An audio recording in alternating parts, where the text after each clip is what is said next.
एक लंबे समय पहले हेमंतपुरम नामक एक सुंदर सा गांव था। उस गांव में 2 पीने के पानी वाले कुएं थे, लेकिन गांव वाले सिर्फ एक कुएं से पानी लेते हुए मेहनत करते थे। उसी गांव को गोपाल और विमला नामक 2 पति पत्नी नए नए जाते हैं। एक दिन विमला पानी के लिए कुएं के पास जाती है। उस कुएं से कुछ ही दूर एक और कुआं उसे नजर आता है। इस कुएं के पास तो बहुत लोग हैं, उस तरफ का कुआं दूर है मगर वहाँ कोई नहीं है, तो जल्दी घर पहुँच सकती हूँ। ऐसे सोच के उस तरफ के कुएं की ओर जाती रहती है जब उसे वहाँ की औरतें देखती हैं। सुनिए, गांव में नहीं आई है क्या? हाँ जी। उस कुएं की तरफ कोई नहीं जाता है, सब सिर्फ इसी कुएं का पानी लेते हैं। क्यों, उस तरफ के कुएं के पास नहीं जाते हैं क्या? कहा जाता है कि उस कुएं में एक भूत रहती है, इसलिए कोई उस तरफ नहीं जाता है। क्या उस कुएं में भूत है? ऐसे डर के पीछे आके बाकी औरतों के साथ ही दूसरे कुएं में पानी लेकर घर चली जाती है। उस दिन विमला सुबह जो कुछ भी हुआ उसके पति को बताती है। आज के दिन में भी तुम भूत प्रेत को मानती हो। अगर ये सच नहीं होता तो लोग एक ही कुएं से इतना मेहनत करके पानी क्यों लेंगे? तो तुम मान रही हो कि उस कुएं में भूत है? मैं साबित करूंगा कि ऐसा कुछ नहीं है। भूत हो या ना हो, हमें उससे क्या लेना देना, इस बात को छोड़ दीजिए। पर तुम तो उनकी बातों का यकीन मान रही हो ना? देखना, मैं कल ही वहाँ जाके साबित करूंगा कि भूत नहीं है। ऐसे कह के सो जाता है। अगले दिन भूत का ना रहना साबित करने के लिए उस कुएं की ओर बढ़ता है। चलते चलते उसे बीच में एक बुजुर्ग मिलता है। इनको पूछूंगा तो पता चलेगा कि हुआ क्या है और ये कि वहाँ वाकई भूत है कि नहीं। दादाजी, मैं इस गांव में नया आया हूँ, क्या मैं आपसे कुछ पूछूं? पूछो बेटा, मुझे अगर पता होगा तो बोलूंगा। मैंने सुना है कि इस गांव में 2 कुएं रहने के बावजूद सारे लोग सिर्फ एक कुएं का इस्तेमाल करते हैं, दूसरे में भूत रहने के कारण उसका इस्तेमाल नहीं करते हैं। क्या किसी ने दूसरे कुएं के पास भूत को देखा है? गांव वालों को कैसे पता है कि वहाँ एक भूत है? सच में उस कुएं में एक भूत का रहना मेरे बचपन में एक दोस्त ने देखा था। भूत को देखने पर इतना डर गया था कि 1 महीना वो घर से बाहर ही नहीं निकला। गांव वालों को जब इस बात का पता चला तब से उस कुएं के पास कोई नहीं जाता है। हाँ, तो क्या सच में उस कुएं में एक भूत है? इस बुजुर्ग की बातें सुनकर तो मुझे भी लग रहा है कि शायद वहाँ एक भूत है। ऐसे सोचते हुए उस कुएं के पास जाता है और वहाँ रुकता है। हाँ, भूत के बारे में सोचते हुए मैं तो भूत के ही पास आ गया। बाप रे, अब क्या करूं? गोपाल, गोपाल। हाँ, यहाँ तो कोई नहीं है। मुझे ऐसा क्यों लगा कि कोई मुझे बुला रहा है? मैंने ही तुम्हें बुलाया गोपाल। ऐसे उसके सामने आके खड़े होती है। आंखें लाल और दिखने में भयानक थी। उसे देख गोपाल बहुत डर जाता है। मगर इस भूत को मेरा नाम कैसे पता है? मैं तो इस गांव में नया आया हूँ ना। कौन हो तुम? तुम्हें मेरा नाम कैसे पता है? मुझे तुम्हारे बारे में सब कुछ पता है। तुम इस गांव में नए आए हो ना? कृपया मुझे कुछ मत करो, मैं यहाँ से चला जाऊंगा। मुझे देखने के बाद अब कहाँ जाओगे? ऐसे जोर से कहने पर डर के मारे गोपाल पीछे मुड़े बिना भागते हुए घर पहुंच जाता है। अरे क्या हुआ जी, आप ऐसे क्यों हैं? उस कुएं में एक भूत है। मैंने उसे देखा है और डर से भागते हुए यहाँ आ गया। ऐसे वो भूत देखने के कारण कुछ दिन घर पे ही रहता है। मैंने ही कहा था कि भूत नहीं है और मैं खुद अब भूत को देख के डर के मारे घर पे ही रह रहा हूँ। लेकिन मुझे उस भूत को वहां से भिजाना होगा और सबका डर मिटाना होगा। उस कुएं के पानी का तभी उपयोग कर सकते हैं। उस भूत के पास वापस जाने के लिए डर तो लग रहा है, मगर उसे भिजाने के लिए तो जाना ही पड़ेगा। ये फैसला करके उस कुएं के पास जाता है। हाँ, तुम वापस आए हो? मुझे देख के डर नहीं लगता? हैं, तुम्हें देख के क्यों डरूं? तुम्हें तो मैं डराऊंगा। मुझे और डर? मुझे देख के सब डरते हैं और तुम मुझे डराओगे? ये कह के जोर से हंसती है। तुम ये सोच के हंस रही हो कि मैं अकेले आया हूँ ना? देखो अब मैं तुम्हें क्या करता हूँ। मुझे कोई कुछ नहीं कर सकता। क्या तुम्हें कोई कुछ नहीं कर सकेगा? एक बार इस कुएं में झांक के कहो वो बात। उस कुएं में क्या है? ऐसे कह के उस कुएं में झांकती है। उसकी खुद का परछाई देख ये सोचकर डर जाती है कि वहाँ एक और भूत है। कौन हो तुम? इस कुएं में कैसे आए हो? अपने आप की बातें सुनने पर उसे लगता है कि सच में वहाँ एक भूत है और ये भी उस भूत ने उसको वापस जवाब दिया। तुम्हारी इतनी हिम्मत, मुझे ही वापस जवाब दे रहे हो? देखा ना तुमने, मैंने ही उस भूत को वहाँ बंद कर दिया ताकि वो उस कुएं से बाहर ना निकले। तुम्हारा भी यही हाल करूँगा मैं। हाँ, अगर इस आदमी ने उस भूत को मेरी जानकारी के बिना इस कुएं में बंद कर दिया तो ये सामान्य आदमी नहीं है और ये भूत तो मुझे ही जवाब दे रही है। मुझे भी अगर उस कुएं में बंद कर देगा तो बहुत भुगतना पड़ेगा। कुछ भी करके यहाँ से बाहर निकालना होगा। मुझे भी उस भूत की तरफ मत फंसाओ। मैं यहाँ से दूर चली जाऊंगी। आइंदा कभी इस कुएं के पास नहीं आऊंगी। मुझे छोड़ दो। ऐसे वो भूत वहाँ से चली जाती है। दूसरे कुएं के पास मौजूद गांव वाले ये सब देख के बाकी लोगों को बोलते हैं। गांव वाले सारे गोपाल की बुद्धि का अभिनंदन करते हैं। तब से गांव वाले पीने के पानी के लिए दोनों कुओं का उपयोग करते हुए खुशी से जीते हैं। एक लंबे समय पहले एक गांव में आनंद, उसके माता पिता जानकी और रमैया, उसकी पत्नी नर्मदा और उसके बेटे नानी के साथ एक छोटे घर में रहता था। आनंद नौकरी करके आए हुए पैसों से अपना घर चलाता था। जानकी उसकी बहू नर्मदा से सारे काम करवाती थी और उसे हमेशा ताने मार मार के दुखी करती थी, मगर नर्मदा उसे कुछ ना कह के चुप बैठती थी। ऐसे कुछ साल बाद आनंद अपने नौकरी से कमाए पैसों को बचा बचा के एक बड़ा नया घर खरीदता है। आनंद के खरीदे हुए नए घर में बहुत समय से एक भूत रहती थी। ये बात आनंद को नहीं पता था और इसीलिए वो घर खरीदता है और उसके आसपास खाली रहने के कारण दिखने में बहुत शांत सा माहौल था और जानकी में कोई बदलाव नहीं आया। नए घर में जाने के पहले ही दिन नर्मदा की गलती के बिना ही उसे ताने मारती है। दुखी होकर नर्मदा बिना कुछ खाए और सोए अपने कमरे में जाकर रोती रहती है। तब उस घर में मौजूद भूत नर्मदा को रोते हुए देख उसके पास आती है।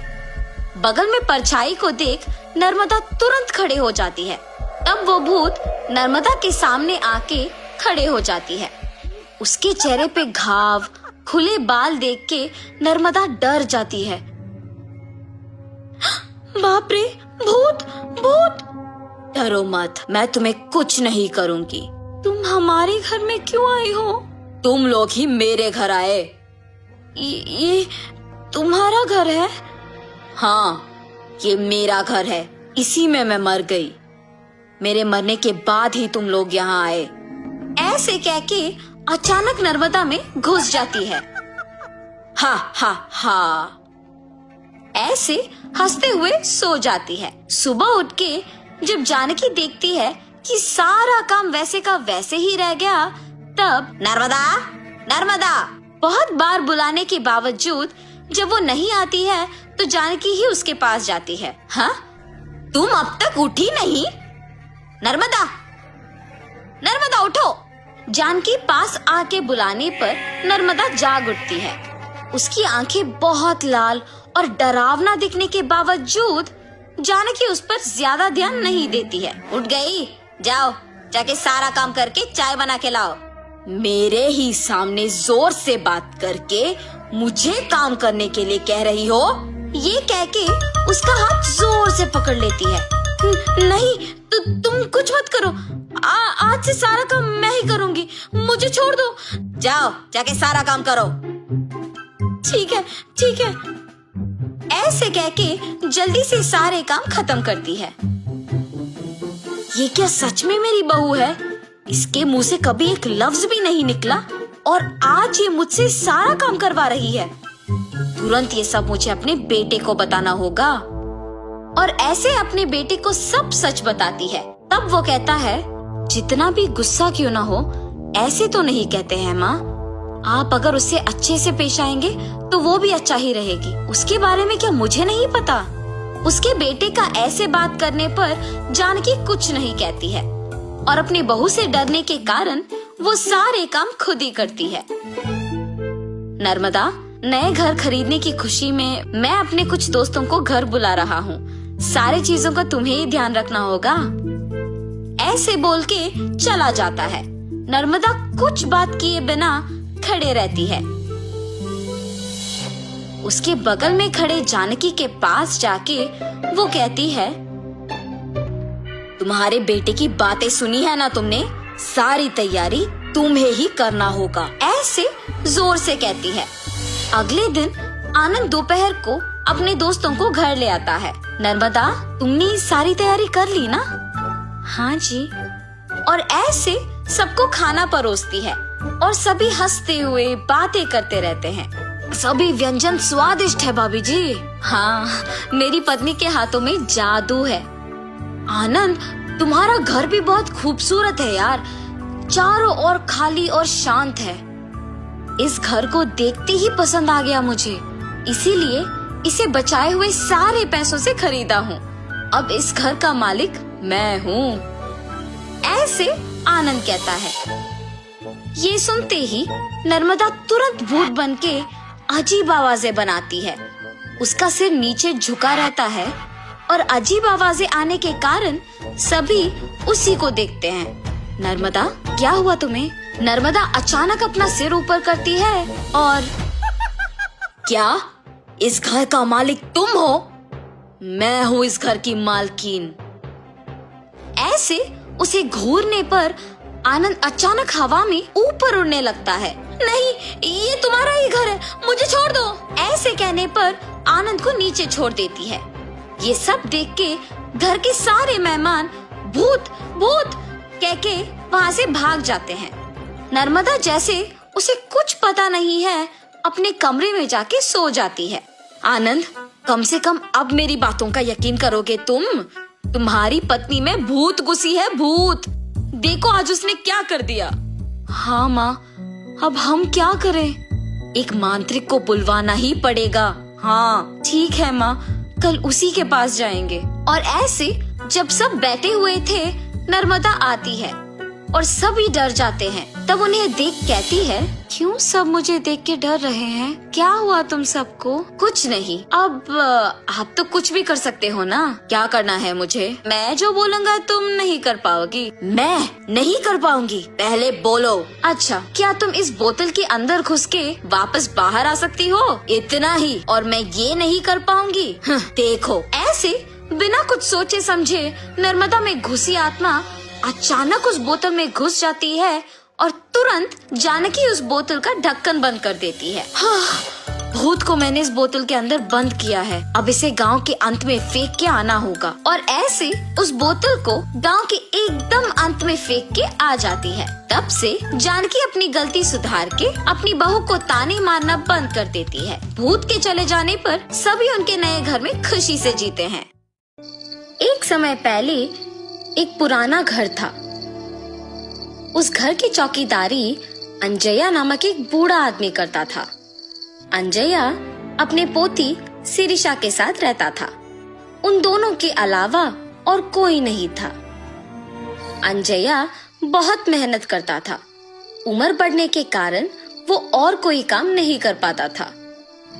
लेकिन उस गांव के लोग अंजया के चौकीदारी के बारे में अजीब तरह की बातें करते थे। अरे अंजया, घर पे बैठो ना, कम से कम 4 लोगों के बीच में तो रहोगे। उस पुराने बंगलो के लिए क्या ही काम करोगे? भूत वूत घुस गया तो? अरे हम कहाँ भाग सकेंगे बाबू। ऐसे उसे सारे गांव वाले बहुत बुरा कहते थे। इतना ही नहीं, अंजया की पोती के साथ कोई नहीं खेलता था। आज तुम पाठशाला क्यों नहीं आई पूजा?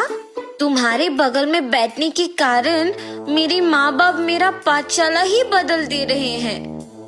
हाँ, कम से कम साथ में खेलेंगे ना। बाप रे, माँ मार ही डालेगी मुझे। ऐसे अपमानों के साथ ही अंजया और शिरीषा कई साल बताते हैं। एक दिन जब अंजया अपमान सहन ना करने के वजह से रो रहा था, उसे बंगलो के अंदर से पायल की आवाज सुनाई देता है। अचानक उसे ऐसी आवाजें सुनाई देने पर तुरंत उठ के बंगलो की ओर देखता है। वो पायल की आवाज और कदम उसके ही ओर बढ़ते हुए सुन के कांपने लगता है।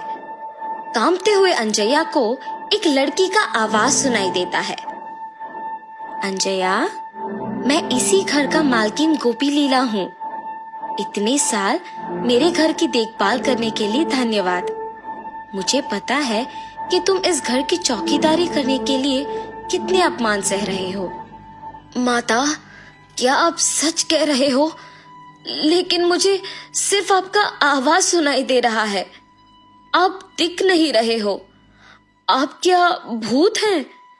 क्या आप मुझे मार देंगे? अंजया, नीचे तो देखो। ऐसे उस आत्मा के कहने पर जब वो नीचे देखता है तो सिर्फ उनके पैर दिखते हैं।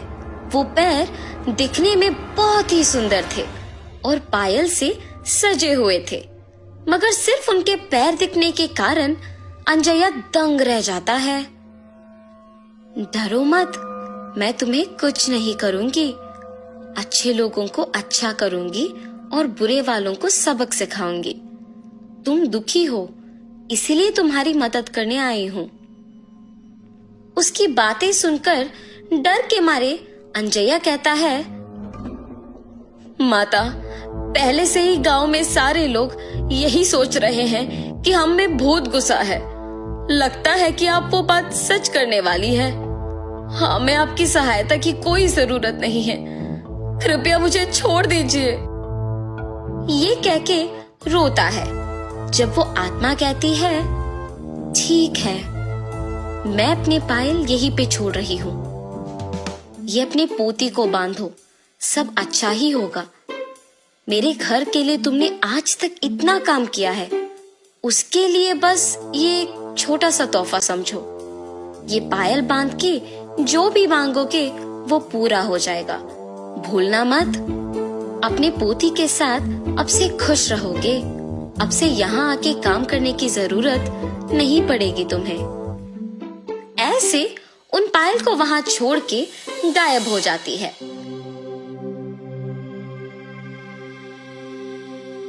अंजया उन्हें लेकर घर जाता है। घर पहुंच के अंजया सोच में पड़ जाता है कि पोती को कैसे समझाएगा ये बात। उतने में पोती घर पहुंचती है। दादाजी, क्या हुआ? आप दुखी क्यों दिख रहे हो? शिरीषा, मैं तुम्हें एक बात बताऊंगा, मगर तुम्हें डरना नहीं है, ठीक है? ऐसे शिरीषा को सब कुछ बताते हैं। दादाजी के हाथों से पायल लेके कहती है, हाय भगवान, कितने सुंदर पायल है।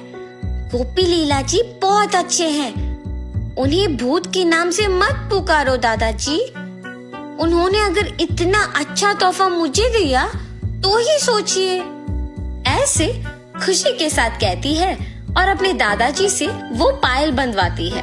बेटी शिरीषा, याद है ना, इन पायल को पहन के जो भी मांगो वो हो जाता है, इसीलिए ध्यान से रहना। सब कुछ पता होने के बावजूद शिरीषा बिना कोई डर के साहस के साथ उन पायल को बांध के पूरा घर चलती रहती है। उस रात को शिरीषा को खिला के सुलाने के बाद अंजया भी सो जाता है। शिरीषा पायल के सहारे उड़ते हुए नीचे का सारा धरती पूरा सुंदर दिखते हुए, उसके ही साथ सारे पक्षी उड़ते हुए बादल के बीच में से हंसते हुए खेलते हुए दिखाई देता है। कितना सुंदर सा भावना है। ऐसे सोचती ही है कि उतने में उसे गोपी लीला उसके ही जैसे पायल बांध के घर में दौड़ना दिख जाता है। गोपी लीला अपने पायल को छू के कुछ सोचती है और आंख खोलते ही उसके सामने एक बड़ा सा हाथी होता है। उस पे बैठ के उसके साथ कुछ बच्चों को भी बिठा के सैर करती है। शिरीषा इस सब का यकीन नहीं कर पाती है। अचानक जाग उठती है। ये सब मेरा सपना था। हाँ माँ, सच मान के डर गई। शिरीषा की बातें सुन के अंजया भी उठता है और तब जान पाता है कि क्या हुआ। ये सच है बेटी, वो पायल वाकई ही शक्तिशाली है। हमारे जीवन को बदलने के लिए, इतने साल के हमारे काम के लिए कृतज्ञ होके गोपी लीला जी ने इसे तोहफा के रूप में हमें दिया। अब ये तुम्हारे हाथों में है। तुम्हें जो मांगना है मांगो, लेकिन बुरा नाम मत लाना बस।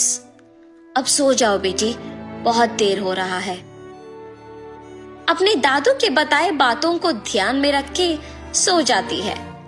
अगले दिन पूरा गांव अकेले घूम के घर आती है। दादाजी, मेरा एक विचार है, क्यों ना हम इन पायल का उपयोग करके गांव के सारे मुश्किलों को दूर करें। तब हमारा गांव भी विकास पाएगा और उसी के साथ हमारा नाम भी। तब हम चारों में इज्जत से जी पाएंगे। ऐसे एक विचार के साथ शिरीषा उन पायल का उपयोग करना शुरू करती है। जैसे जैसे साल बीते वैसे वैसे वो उस गांव को एक शहर बना पाती है। एक समय में गांव का भला बुरा गोपी लीला ही देखती थी, मगर उनके चलने के बाद उन्हीं के दिए हुए पायल के सहारे शिरीषा उनकी आत्मा को शांति दिलाने के लिए उनके सारे ख्वाहिशों को पूरा करती है। इतना ही नहीं, अंजया के परिवार के सारे मुसीबतों को दूर करके शिरीषा के वचन के अनुसार ही सभी के समान जीते हैं।